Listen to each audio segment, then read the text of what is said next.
They're gonna play on every station, every day. These the words you can't escape. Girl, I wrote this song for you.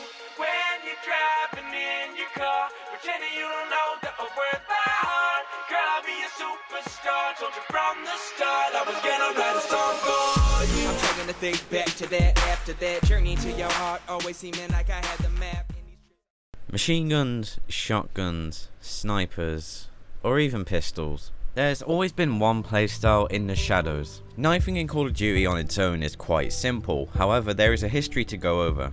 But first we have to take a look at what it is I am talking about.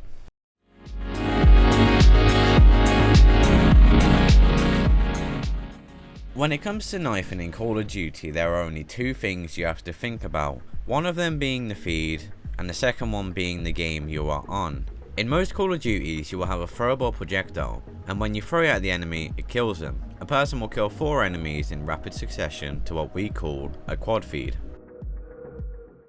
However, there is a twist. If a person is to disrupt the feed by killing someone or being killed, the clip is deemed unusable.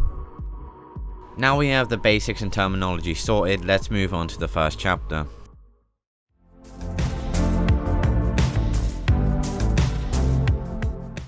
Knifing in Call of Duty has been in the game since the very start, but it might not be how you think it is. In Call of Duty 1, 2 and 3 you had to bonk people over the head with a weapon, rather than using your trusted knife. When these games were in their prime there was very little attention to the knifing aspect as it wasn't that useful as a mechanic. The fact was that people would rather jolt around in vehicles using SMGs and bazookas. The kill feed in the first 3 Call of Duties lasted a total of 5 seconds, and it was only possible to get a quad on. On the 5th of November 2007, COD 4 released. This is the start of the classic meleeing we know today, and this was also the start of knifing montages. I stab people, 4 or 5 people every day. I try to see a strength to stop that shit, but it ain't no fucking way. This is where it began. Knifing was now included in people's playstyles, and people started showcasing it on YouTube. This type of content lasted over World at War's lifespan as well. However, World at War had the addition of the bayonet, a feature we'll be seeing a lot of in future Call of Duties. Overall, in COD 4 and World at War, the feed lasted a total of 5.5 seconds, meaning that you had more time to get a quad feed. To summarise, knifing at the very start was very minimalistic and there was no such thing as feeding. People started posting up knifing montages when COD 4 came out and continued to do so when World at War came out. Knifing was on a slow rise, but where could it go from here?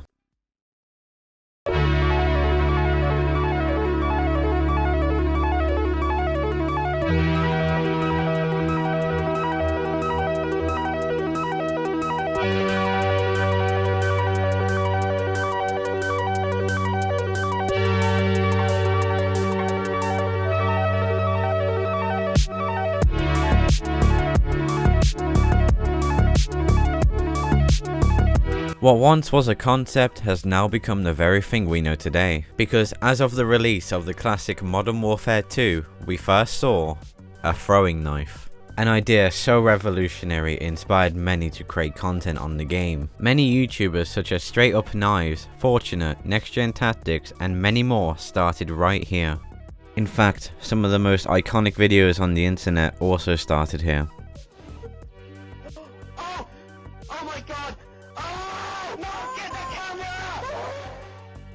This was a big deal. Sure, we also had the addition of the tactical knife, but this was immediately shadowed. Because of this, a small community was starting to form around this era, posting montages of singular or double kills, nothing like we know today. Videos such as cross maps and knife only nukes spread to popularity, getting hundreds of thousands of views per video. MW2 has held up to the title of one of, if not the best COD to come out for 11 years now. However, I think there is one COD to define knifing, the true beginning, or maybe one of the most nostalgic Call of Duties of all time. Being the most sold Call of Duty of all time, Black Ops 1 held some of the most iconic weapons in Call of Duty history, from the M16 to the L96A1, and of course, the ballistic knife. Black Ops 1 also led to some of the most iconic content in the Call of Duty community. If you follow the Sidemen, then you might know who I'm talking about. Sometimes things get too much. I think you hear what I say. And sometimes things get so tough. We keep on anyway. Hold on for new tomorrow. Let go of your hurt and pain. We can't go on like this. We gotta move on to a brighter day. Of course I'm talking about Vikkstar123, now known for playing Call of Duty Warzone. However, back in 2011 he produced high quality knifing montages that still hold up today. Vikkstar at the time was in Devil Clan, which is a team known for playing Call of Duty, and is one of the only teams to last this long. Vikkstar gained millions of views of these type of videos, and it's one of the most viewed videos in the knifing topic. Not only that, but this is the video where knife feeding really began, as we've seen numerous quad feeds in these videos. Vikkstar also kept going with the knifing over Modern Warfare 3's lifespan, which also gained millions of views. Something greater came from Modern Warfare 3 though. The date 5th March 2012 is a big date for the knifing community. Founded by FaZe Blaziken, a team called XJMX spawned. The team would start with low effort montages and short clips, which to the average viewer would have seen this as a throwaway channel. However, about 5 months later, the channel started to upload content people would be interested in. What's going on YouTube? Blaziken here with our first Tomahawk spots across the map. This is Nuketown 2025, great map, and these are some Tomahawk spots on this map. 2 million views. It was no surprise that they carried on this series, going on to different maps on Black Ops 2. With some of these videos being the most viewed videos on the channel. With modes such as All or Nothing, Sticks and Stones and Infected, we saw a lot more of knifing content spread across YouTube. A few teams started to form around this time also. So knifing was getting somewhere in the COD community. By the time Black Ops 2 came out, we saw the numbers rise in people using combat axes in their lethal spot. Whether they were going for feeds, cross maps or using it for some fun, more people were knifing. The community slowly grew throughout the years, and with the popular success of Black Ops 2, it wasn't slowing down. Fast forward to 2014, the knifing community received some great news. That FaZe Clan was now interested in picking up knifers. However, we saw that they weren't as interested, as they only recruited a small amount of knifers, most notably FaZe Iced, a knife feeder who outstood all the rest, who released multiple episodes onto the FaZe Clan channel, with his first appearance being in 2015. The reason why FaZe didn't recruit more knifers is an unsolved mystery, and is left to interpretation. By this point, the knifing side was accepted by big teams such as FaZe, Red Reserve, Obey and Saw. The knifers worked their way up slowly and got what they deserved. In 2016, a few things happened, such as Jev getting pissed off. No. Oh, the guys in the knifing people, the knifing group, the XJMX. This is so fucking stupid!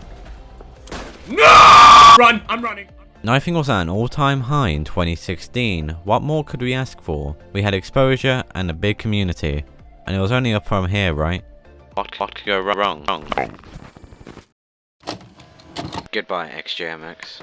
I am extremely saddened to hear about the end of XJMX. Nothing but respect and awe for their accomplishment. The memories of those on vacation I didn't see that XJMX is going to end. It's so disappointing. Officially ends in 12 hours. Every XJMX member has sad to see XJMX end. Only a few days left until #deadline. What was your favourite edit up on the XJMX channel? #deadline is the end.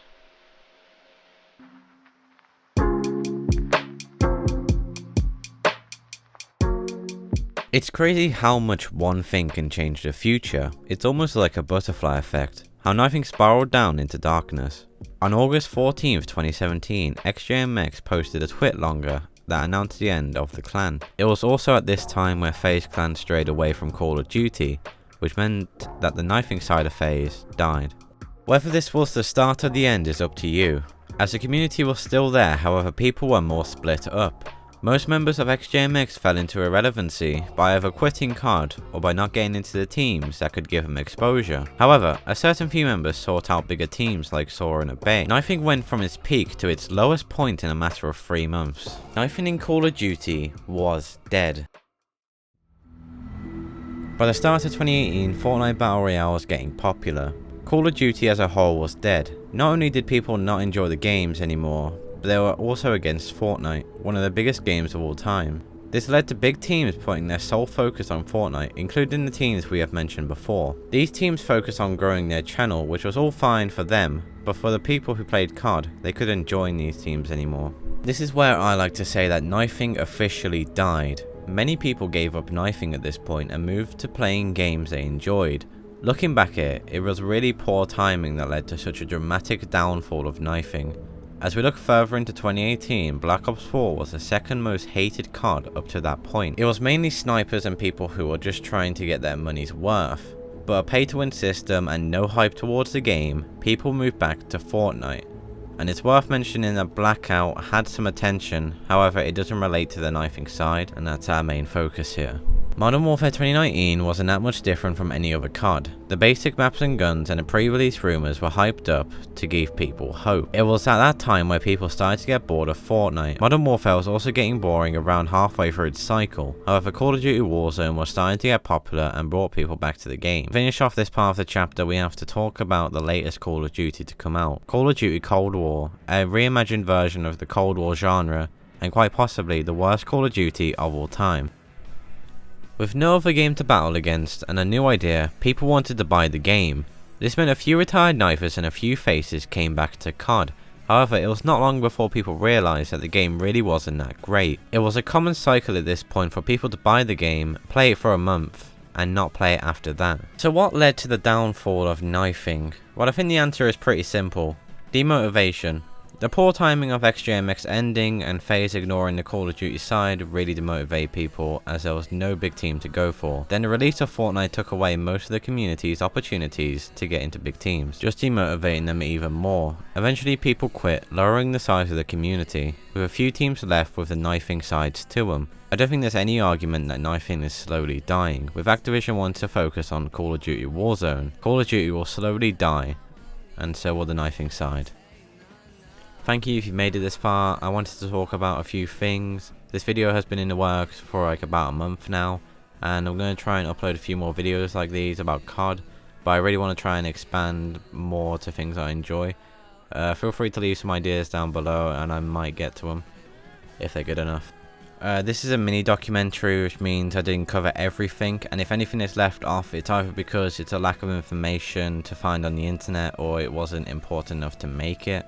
This idea is free to use if anyone wants to expand on it. There are credits in the description below, and whilst you're there, you might as well subscribe, and if you already are, then like the video because it helps me grow. Anyway, thanks again, and I'll see you later.